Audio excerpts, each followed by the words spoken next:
Cover करने लगा हूँ, the finest framework in Python. और ये फ्रेमवर्क जो है वो डीप लर्निंग के लिए बनाया गया है। ज़्यादातर हम इसको एआई के लिए इस्तेमाल करते हैं। इसका नाम है पाइटॉर्च। ठीक है, मैम होपफुल कि आप लोगों को ये वीडियो बहुत पसंद आएगी, क्योंकि स्टेप बाय स्टेप मैंने कम्प्लीटली पाइटॉर्च को कवर किया। अच्छा जी, सबसे पहले एक इंट्रोडक्शन है पाइटॉर्च का। पाइटॉर्च यूज होता है for deep learning and for machine learning, and this is actually a framework. ठीक है, जैसे हमारे पास पाइथन के अंदर, पाइथन लैंग्वेज के अंदर मुख्तलिफ फ्रेमवर्क आते हैं, जिस तरह जेंगो वेब एप्लीकेशन के लिए फ्रेमवर्क अच्छा कंसिडर किया जाता है। This is for deep learning and machine learning the best framework. इसके ऊपर आप करें coding coding and it will provide you better results. ठीक है, और डीप लर्निंग में खासकर जहाँ पे आपको जीपीयू की ज़रूरत पड़ती है, ग्राफिक्स की ज़रूरत पड़ती है, ए जनरेटिव एआई इस चीज़ के अंदर। तो जेन एआई जिस तरह आप कोई भी वीडियो किसी भी किस्म की वीडियो जो है वो जनरेट कर देते हैं, हालांकि वो फेक वीडियो होती है। तो ठीक है, like this type of things we need GPU. तो अभी जीपीयू पे भी आते हैं, लेकिन मैंने एक इंट्रोडक्शन देना पाइथन का। पाइथन हम यूज़ करते हैं मेनली, हमारा यहाँ पे जो केस होता है पाइटॉर्च का, सॉरी, उसमें हम पाइटॉर्च को यूज़ करते हैं फॉर कॉम्प्लेक्स मैथमेटिक्स के लिए, नंबर वन ये। और इसमें आप ग्रेडियंट्स का इस्तेमाल करते हैं। ग्रेडियंट्स क्या करते हैं? मुश्किल से मुश्किल काम, जिसका मुश्किल से मुश्किल मैथमेटिकल टास्क, उसको ये खुद से सॉल्व करता है। आपको इसमें एफर्ट करने की जरूरत नहीं पड़ती। No human effort, no human effort. ठीक हो गया जी। इसके बाद अगर मैं देखूं तो इसमें क्या होता है कि इसको हम ऑटोमेटिक ग्रेडिंग भी कहते हैं, और ग्रेडियंट्स के जरिए ये होती है। ठीक है, और मैथमेटिकल टास्क होते हैं। और ये हम, जो मैथ्स है, ये हमारी बेसिकली यूज ही कहाँ पे होनी है? न्यूरल नेटवर्क के अंदर। न्यूरल नेटवर्क के अंदर जहाँ आपको ट्रैकिंग करनी है। आप कहते हो मैंने एक लाइसेंस नंबर प्लेट को, नंबर प्लेट को जो है वो डिटेक्ट करना है, डिटेक्ट करना है। You need hypothesis formula.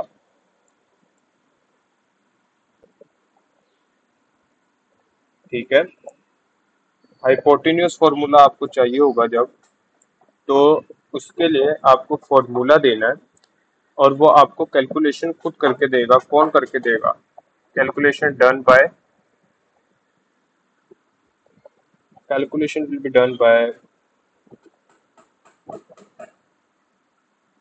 The GPU, by the gradient. Okay, तो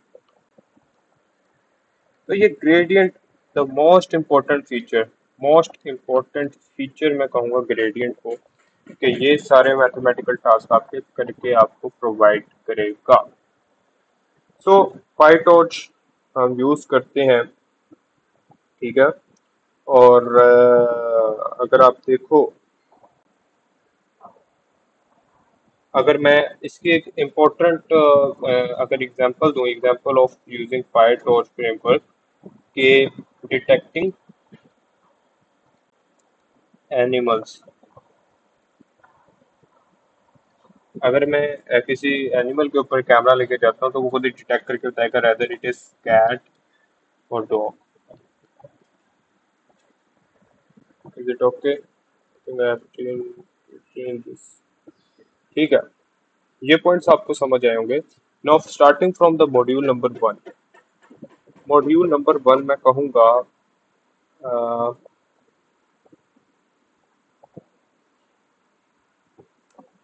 मॉड्यूल नंबर वन मेरी नजर में है टेंसर। अच्छा, इसके हम 6 मॉड्यूल्स कवर करेंगे इंशाल्लाह। और starting from module number one, तो उम्मीद करता हूँ ये सब आपको इंटरेस्टिंग लगेगा इंशाल्लाह। टेंसर क्रिएशन, टेंसर क्रिएशन क्या होती है? And GPU shifting. अच्छा, जब स्टार्टिंग होती है ना, इस फ्रेमवर्क को जब हम स्टार्ट सीखते हैं, स्टार्टअप यहाँ से होता है। ठीक है।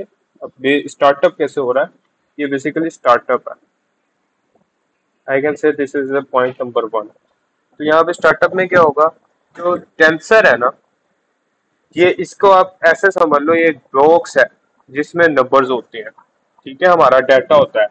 तो टेंसर के पास है ऑल डाटा, एक बॉक्स है उसके अंदर सारा डाटा पड़ा हुआ है। हम ये भी कह सकते हैं, जिस तरह एक एक्सेल की शीट होती है, तो एक्सेल की फाइल जो होती है वो कंसीडर कर सकते हैं कि वो सारा किसके अंदर जाएगा, टेंसर के अंदर।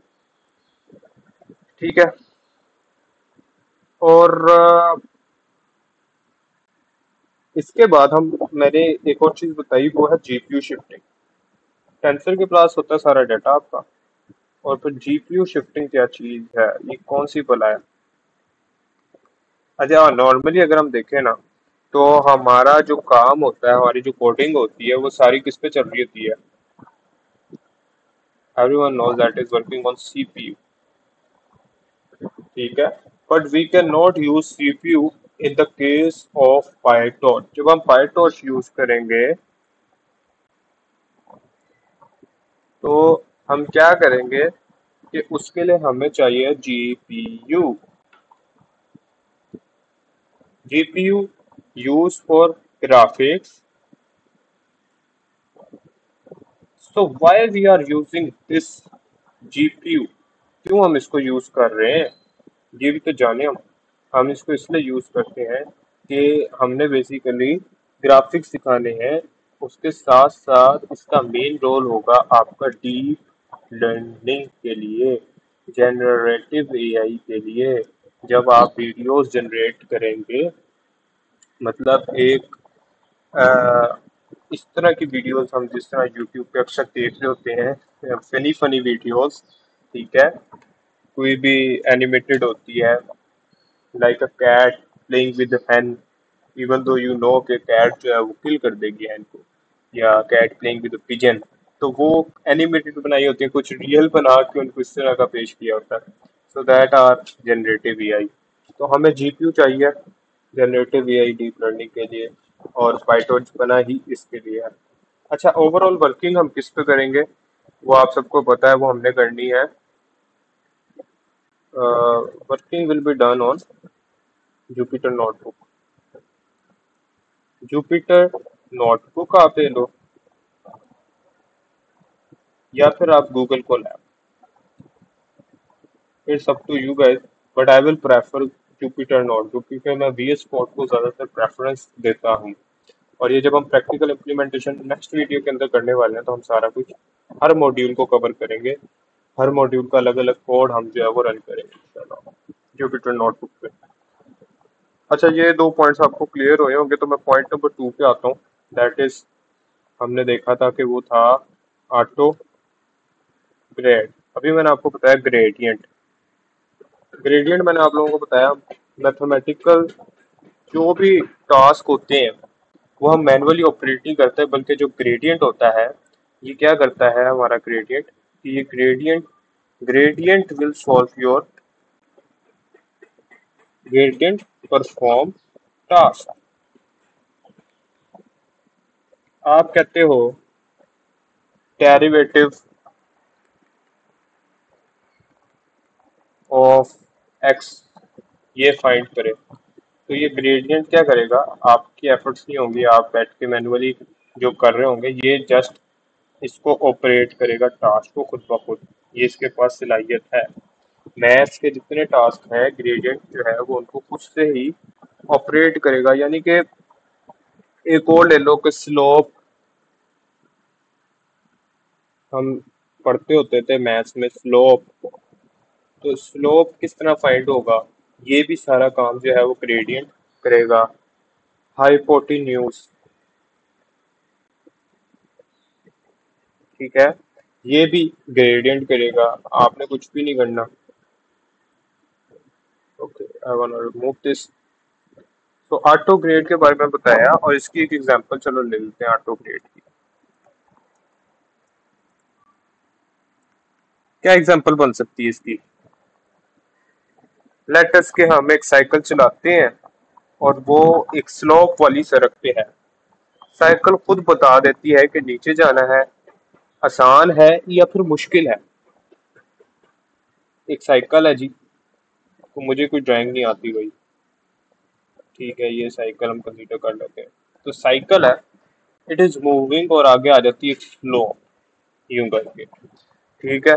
ये स्लोप आती है, इसको हम स्ट्रीट भी कह रहे हैं और स्ट्रीट जो है वो आहिस्ता आहिस्ता ढलान की तरफ जा रही है।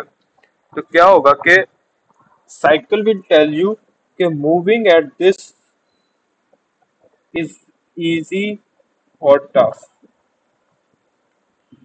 जब आप चलाएंगे साइकिल तो वो आपको खुद ही बता देगी कि ये काम मेरे लिए आसान है या फिर मुश्किल है।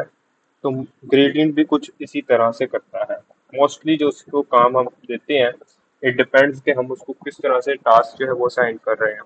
नंबर 3 पे जी मैं लूंगा मॉड्यूल नंबर 3, दैट इज हमारा न्यूरल नेटवर्क लेयर और फॉरवर्ड पास।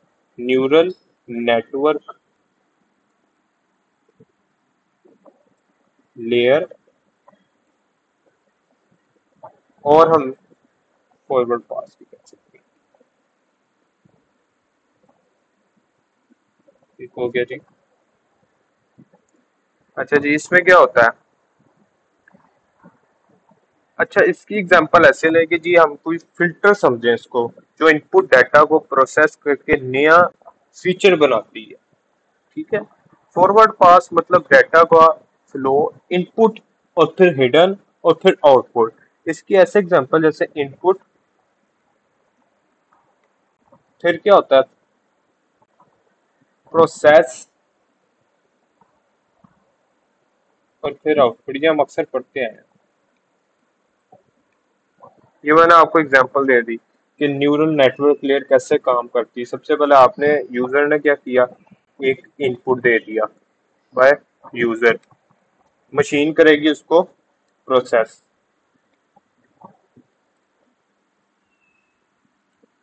और डिस्प्ले में हमें या रिजल्ट में हमें आउटपुट मिल रहा है। तो न्यूरल नेटवर्क लेयर इसी तरह से कुछ काम करती है। एग्जांपल ले लो चलो, ठीक है। आपने क्या करना है, मैं इसको सबसे पहले रेज कर दूं। इसकी एग्जांपल हम कुछ इस तरह लेते हैं कि न्यूरल नेटवर्क लेयर की आपको एग्जांपल देने लगा हूं कि इनपुट पे आप ले लें टी। टी मैंने ले ली इनपुट पे प्लस वाटर, ठीक है। टी प्लस वाटर हमने जो है वो इनपुट ले लिया। और फिल्टर में मैं क्या लेता हूँ, यानी कि प्रोसेस में क्या लेता हूँ मैं, स्टीम ले लेते हैं।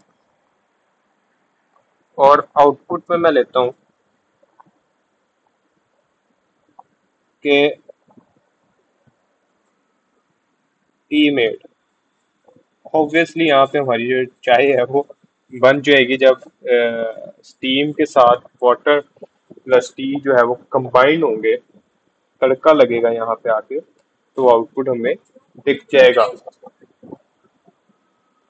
अच्छा जी, फिर डाटा सेट और डाटा लोडर। डाटा सेट क्या होता है गाइस? डाटा सेट, ये मेरा पॉइंट नंबर 4 है, या पॉइंट भी साथ साथ देखते रहें। डाटा सेट या फिर हम इसको कहते हैं डाटा लोडर। दो दो नाम है, बेशुमार नाम होते हैं, लेकिन मेनली जो नाम इनके लिए यूज होते हैं वो ये हैं। मत भूलें कि ये सारे वो पॉइंट्स हैं जो कि पाई टॉर्च के लिए आपको आने चाहिए, और इस पे हम अगले में प्रैक्टिकल इम्प्लीमेंटेशन करेंगे। इसके बाद इंशाल्लाह आप ये कह सकते हैं कि आपको पाई टॉर्च फ्रेमवर्क पर काम आ गया है। फिर हम इंशाल्लाह इसी इन्हीं मॉड्यूल्स को बेस बनाकर हगिंग फेस पे भी काम करने वाले हैं इसी वीक के अंदर। अच्छा जी, अब ये कि डाटा सेट और डाटा लोडर जो है, इसका मैं ये कहता हूँ कि डाटा सेट एक पूरी किताब है और डाटा लोडर उस किताब को छोटे छोटे चैप्टर्स में तोड़ देता है। अगर ये पॉइंट किसी को नहीं समझ आया, डाटा सेट को मैं एक लेता हूँ book. Can I take it like this? ये मैं अपनी तरफ से एक बुक बना दी है, ठीक है। और डाटा लोडर अब क्या करेगा? डाटा लोडर विल, ये जो हमारी, चलें इसको एक बॉक्स कह लेते हैं, इसके अंदर है डाटा सेट। डाटा लोडर अब आएगा, डाटा लोडर ये क्या करेगा? डिवाइडिंग करना स्टार्ट हो जाएगा डाटा। कौन कर रहा है? डाटा लोडर डाटा सेट को आपके डिवाइड कर रहा है। इसके अंदर डाटा पड़ा है, वो उस डाटे को छोटा छोटा सा डिवाइड कर रहा है। चलें हम इसकी एक प्रैक्टिकल एग्जांपल से जरा सोचते हैं, रियल लाइफ उसमें क्या हो सकती है एग्जांपल। एग्जांपल कुछ इस तरह है कि अगर एग्जाम के लिए आपको 500 पेजेस की किताब है आपके पास, और उसको एक साथ पढ़ोगे तो मुश्किल लगेगा आपको, but if you divide that 500 pages in 10 pages each time, आप कहते हो 10 पेजेस में 10-25 मिनट के अंदर पढ़ता हूँ, और बाकी के जो रेस्ट पेजेस हैं, चलो 50 पेजेस कर लेते हैं, ये ज्यादा हो रहा है कुछ, तो मैं 50 पेजेस पे जाता हूँ। बाकी के 10 एंड बाकी के 40 इस लिहाज से पेजेस मेरी टाइम डिवीजन के हिसाब से बन जाएंगे 100 मिनट में। Is it okay? तो ये तरीकेकार है, इसको डिस्ट्रीब्यूशन की जाती है टाइम की। ठीक हो गया। अब पांचवा जो पॉइंट है मेरा, वो है ट्रेनिंग लूप। ट्रेनिंग लूप पे ट्रेनिंग, अच्छा ट्रेनिंग लूप जो है, इसको हम क्या कहते हैं कि ये मॉडल को सिखाने के लिए रिपीट करते हैं हम इसको। We use training loop to train our model, नाम से जाहिर है, टू रिपीटेडली, लूप का मतलब क्या होता है? रिपीट करना। रिपीटेडली ट्रेन आवर मॉडल, बार बार आप ट्रेनिंग कर रहे हैं। अब ये बार बार ट्रेनिंग की जरूरत आपको क्यों आती है? ठीक है, बार बार आपको जरूरत क्यों आती है? क्योंकि आप प्रिसीजन और एक्यूरेसी को मीट करना चाहते हैं। अच्छा जी, ट्रेनिंग लूप 4 पॉइंट्स पे डिवाइड है। ये सारे कोड के अंदर हम इंशाल्लाह इम्प्लीमेंट जब करेंगे तो ये सारे पॉइंट्स तब आपको अच्छे से समझ आ जाएंगे क्या कर रहे हैं। अभी सिर्फ थ्योरी को अच्छे से समझो, मैं रियल एग्जांपल्स के साथ समझा रहा हूँ, इतनी आसानी से कोई भी नहीं समझाएगा। अच्छा, नंबर 1 पे होता है आपके पास फॉरवर्ड पास। फॉरवर्ड पास ट्रेनिंग लूप की जो स्टेप्स है ना, कि किस तरह ये लूप चलती है, फॉरवर्ड पास आ जाता है सबसे पहले। दूसरे नंबर पे लॉस कैलकुलेट आता है आपके पास। ये जब मैं करूंगा प्रैक्टिकल तो आपको समझ आएगी ये कहाँ पे लॉस कैलकुलेट यूज हो रहा है। बैकवर्ड पास, और लास्ट में मैं लेता हूँ ऑप्टिमाइजर अपडेट। ये मैं नहीं ले रहा, ये अगर आप पायटॉर्च की वेबसाइट को सर्च करेंगे तो मैंने सारा डाटा ऑप्टिमाइज कर दिया है बहुत ज्यादा। ऑप्टिमाइज अपडेट, ठीक हो गया। अच्छा, अब इसमें क्या होता है, हम अंदाजा लगाते हैं। वी एक्चुअली सी कि हमारा मॉडल जा कैसा रहा है, अंदाजा लगाना। मैं तो रोमन इंग्लिश में ही लिख देता हूँ क्योंकि इसमें कोई हर्ज नहीं है। लॉस कैलकुलेट में हम गलती देखते हैं, मॉडल क्या गलती कर रहा है। जब एक दफा रनिंग की तो गलती देखना, मिस्टेक ऑफ योर मॉडल। फिर बैकवर्ड पास में क्या है, गलती से सीखना कि वो गलती कर क्या रहा है। अब जो मैंने इसको ट्रेनिंग देनी है उसमें ये गलती ना हो। और ऑप्टिमाइजर अपडेट क्या होता है, अगला गैस हमारा बेहतर हो, कि गलती हो गई, गलती से सीख लिया, तो अब जो उसका गैस आना चाहिए वो हमारा इतना अच्छा होना चाहिए उसको ट्रेन करना कि वो अगला गैस बेहतर होना चाहिए, एक्यूरेसी अच्छी होनी चाहिए। ठीक है, तो ये हमारा ट्रेनिंग लूप का इम्पोर्टेंट पार्ट मैं इसको कहूंगा। ठीक है, इसमें मुझे शायद इतना समझाने की जरूरत नहीं, जिसने एसटीएलसी पढ़ा हुआ है। मेजोरिटी हर यूनिवर्सिटी के अंदर पढ़ाया जाता है एसटीएलसी, सॉफ्टवेयर डेवलपमेंट लाइफ साइकिल। उससे बहुत जो है ये कंसर्न्ड है। ठीक है जी, ये चीज देखें। अच्छा जी, लास्ट पे देखें, this is the last point और फाइनल पॉइंट है, इसको हम कहते हैं मॉडल सेव या लोड करना। सिक्स पॉइंट को क्या कहते हैं हम? मॉडल सेव या फिर लोड। ठीक है, इसमें अब क्या काम होता है? जब मॉडल ट्रेनिंग से सीख जाए तो उसको हम फाइल में सेव कर लेते हैं ताकि दोबारा उससे यूज कर सकें। ठीक है, जब आपका मॉडल ट्रेनिंग कंप्लीट हो जाए, देखो आपने मॉडल ट्रेन किया तो वो क्या हो गया? Model has been trained. अब इस मॉडल जो ट्रेन हो गया है तो भाई इसको कहीं ना कहीं सेव ना किया अगर, तो it will definitely get lost. आपकी एफर्ट्स क्या हो जाएंगी? Multiply by zero. So we have to save our model. तो हम मॉडल को किस तरह सेव करेंगे? हम क्या करेंगे कि हम उसको जो है सेव कर देंगे, फाइल को उसकी जो हम बना रहे हैं बेसिकली जुपिटर नोटबुक पर या फिर आप गूगल कोलैब पर, तो आप उसको लाजमन सेव करें क्योंकि आपकी एफर्ट्स बहुत मैटर करती हैं और वो हाई लॉस हो सकता है जितनी आपकी एफर्ट हो सकती है। अच्छा, इसकी एग्जांपल ऐसे ले लो, जैसे आप नोट्स बनाते हो और एग्जाम के बाद दोबारा पूरी किताब नहीं पढ़ते, सिर्फ अपने ही सेव नोट्स से खोलते हो। ठीक है, और सारे साल आप 1 ईयर जो है वो नोट्स बनाए और एंड पर लॉस्ट हो गए आपके नोट्स, तो क्या होगा? You will be get into stress. ठीक है, स्ट्रेस में आ जाएंगे आप लोग। सो सेव किस तरह होता है ये सबको ही पता है। फाइल को आप किस तरह सेव करते हैं वीएस कोड में, जुपिटर नोटबुक में, इस तरह से आपने उसको सेव करना है। This is all about the theory.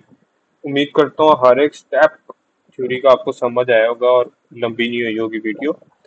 थोड़ी सी हो गई है तो कोई बात नहीं, आपको इंशाल्लाह नेक्स्ट वीडियो में हम एक प्रैक्टिकल ट्रेनिंग देखेंगे, इसकी प्रैक्टिकल इम्प्लीमेंटेशन जुपिटर नोटबुक में। इजाजत दीजिए, अल्लाह हाफ़िज़।